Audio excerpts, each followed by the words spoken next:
was Menes, the first pharaoh of a unified Egypt? Hello, my name is Author. I am a historian, and today we're going to look at this question.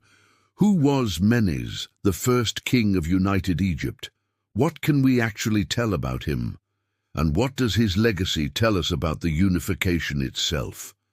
If you find this content useful, please do help support the channel so that we can keep bringing you these videos on a regular basis. Before we begin, let me just say that there are various sources which list different dates for many of the kings of ancient Egypt. This is because there are problems with the traditional chronology, mostly because it depends upon the traditional date for the traditional start of the Egyptian timeline, 3100 BC. Many scholars now prefer to use a BC-BCE timeline that starts at 3300 BC instead. For simplicity's sake, I will be using the more widely known 3100 BC date. The earliest king of unified Egypt was named Menes. His name literally means "he who endures." He was the king of a kingdom centered around the city of Thinis in the eastern Nile Delta. But he would become famous for conquering the other major Egyptian kingdoms and uniting them under his rule. This event usually marks the traditional start of the early dynastic period and the beginning of the Egyptian civilization as a whole. When he came to power, Egypt wasn't yet a unified country. Rather, it consisted of several independent kingdoms or nomes scattered throughout the Nile Valley. Some of these were quite large, while others were quite small. These included the kingdoms of Upper Egypt, centered around Thebes, Middle Egypt, centered around Memphis, and Lower Egypt, centered around the Delta region. Now, despite being culturally similar, these regions weren't unified. Instead, they existed in a kind of balance of power with one another. They competed against each other for resources, trade, and land. It would take until the reign of Menes for all of these kingdoms to be brought together into one single state. It isn't entirely clear which kingdom Menes conquered next after uniting Upper and Lower Egypt. We know that he expanded his empire outwards from his capital of Thinis, but the order in which he did this is unknown. However, we do know that he successfully expanded northward along the Nile, and that he even managed to conquer the city of Memphis. As such, we may presume that he conquered the northern kingdoms in a sequence of campaigns, with each campaign adding more territory to his ever-growing empire.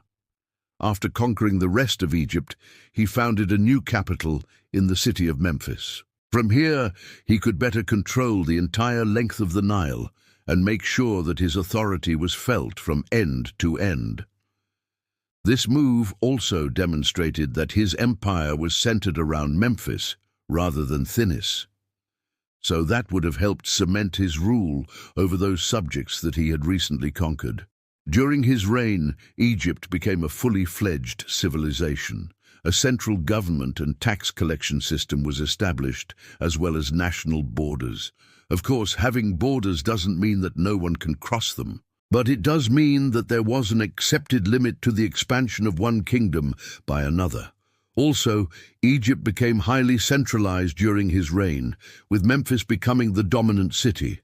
All other cities had to answer to the pharaoh and pay him their taxes. The borders of Egypt would remain stable for the next 200 years, and it was during this time that the Egyptian people, culture, and language spread throughout the land. Unfortunately, almost nothing is known of his personal life. We don't know how old he was when he died, nor do we know the cause of his death. We also don't know how long he reigned for. According to tradition, he ruled over Egypt for a total of 64 years. But modern historians doubt that this figure is accurate. Instead, they estimate that he reigned for no more than 20 years. But that is still a generous estimate. Most historians believe that he reigned for closer to 10 years, if not less. Whatever the true number may be, it seems likely that he reigned for less than 3 decades.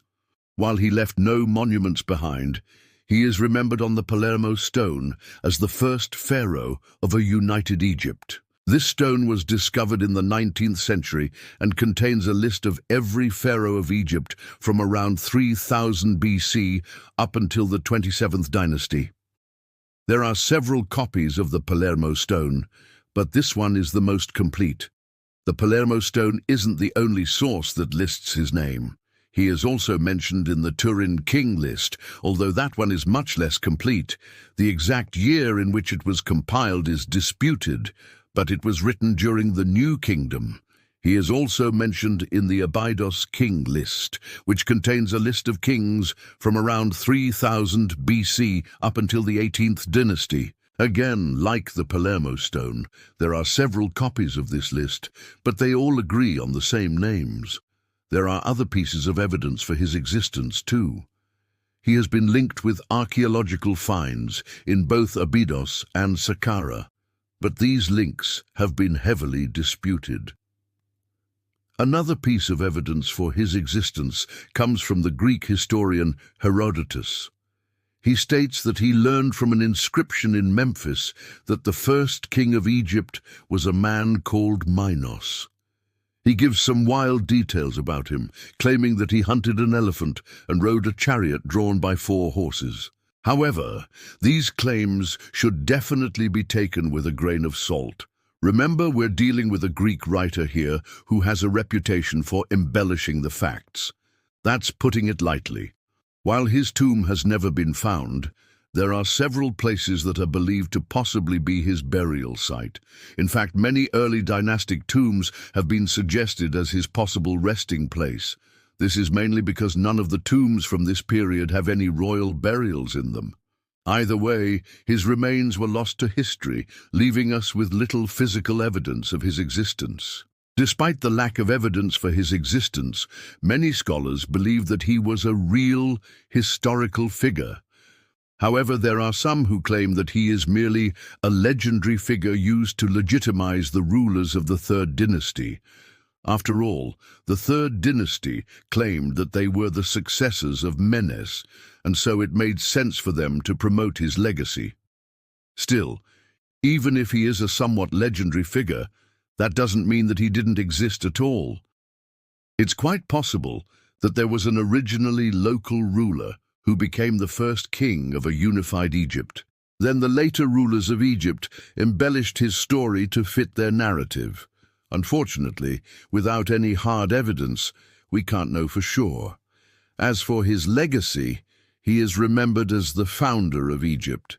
He is credited with creating a stable government system and instituting many new laws and procedures. Under his successor's rule, Egypt became one of the most powerful civilizations in the ancient world. It truly seemed that the sky was the limit for this newly unified nation. However, there is a dissenting viewpoint which claims that the unification of Egypt was actually a gradual process that happened over several generations. Proponents of this theory argue that the traditional date of 3100 BC is simply too precise for the unification of 24 or so independent kingdoms.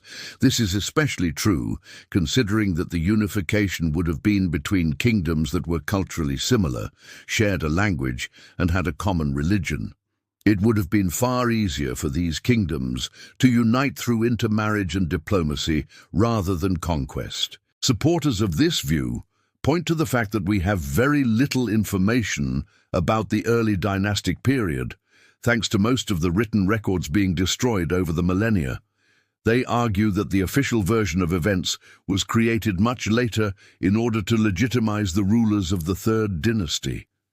In essence, Menes would have been a legendary figure who never really existed as a historical person.